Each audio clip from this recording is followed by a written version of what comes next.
নমস্কার বন্ধুরা, welcome back to my channel. I hope তোমরা সবাই ভালো আছো। তোমাদের ভালোবাসায় ও আশীর্বাদে আমরাও সবাই ভালো আছি। তো সকাল সকাল সবাইকে জানিয়ে গুড মর্নিং। সকাল সকাল দেখো সকালের বাসি কাজ সেরে যা যাবতীয় কাজ থাকে একদম গৃহবধূর সেই সব সেরে আমি খাওয়া দাওয়া করতে শুরু করলাম। আজকে হচ্ছে ছেলেমেয়েগুলো পাস্তা করেছিলাম,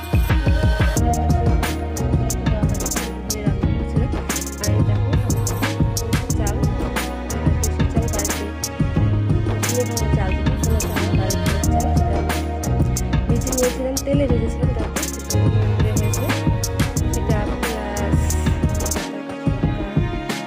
সর্ষের তেল ভালো হয়েছে। ঠান্ডার জন্য এই খাবারগুলো খেতে ভালো লাগে, সকালবেলা সন্ধ্যাবেলা আমার তো ভালো লাগে। তোমাদের কার কার ভালো লাগে তো প্লিজ কমেন্ট করে জানিও।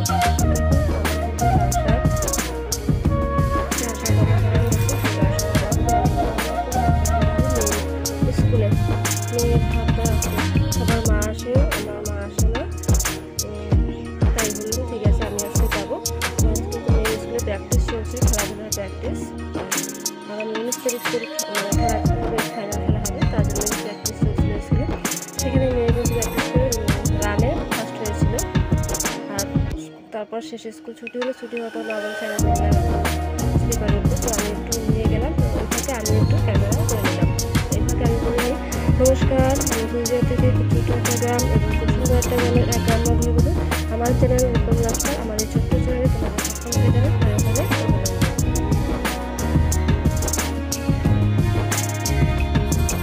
স্কুল থেকে ফিরে এসে তারপর দেখো আমি রান্নার কাজ শুরু করলাম।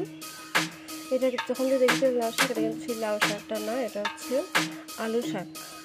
আলু গাছের যে পাতাটা হয় সেই পাতাটাই রান্না করছি। রান্না একটু নিয়েছিল আর রান্না হবে সব কিছু বাঁধাকপি, আলু, সিম, টমেটো সব কিছু দিয়ে এটা ঘন্ট রান্না করবো। আর হচ্ছে সিম চটচটি। আজকে দুপুরে মেনু এই হবে। সিম চটচটি বলতে সিমটা ভাজবো আর কি, ভাজা করে রান্না করে রাখবো। আর রাত থেকে যে সবজিগুলো আনা হয়েছিল সেগুলো সবজি রান্না করা হয়েছে, আর বাকিটা কাটা হয়েছিল আর কি। সেগুলো দেখিয়ে দিচ্ছি।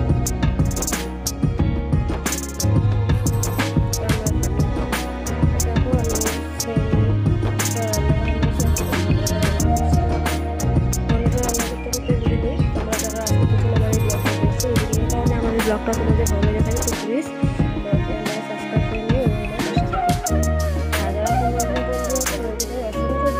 আমার পাশে থাকার জন্য। আমি আশা রাখছি আগামী দিনে তোমরা ঠিক এইভাবেই আমার পাশে থাকবে।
বাসনগুলো ধোয়া শেষ করে আমি ঘরে চলে আসলাম। ঘরে থেকে ডাইনিং টেবিলে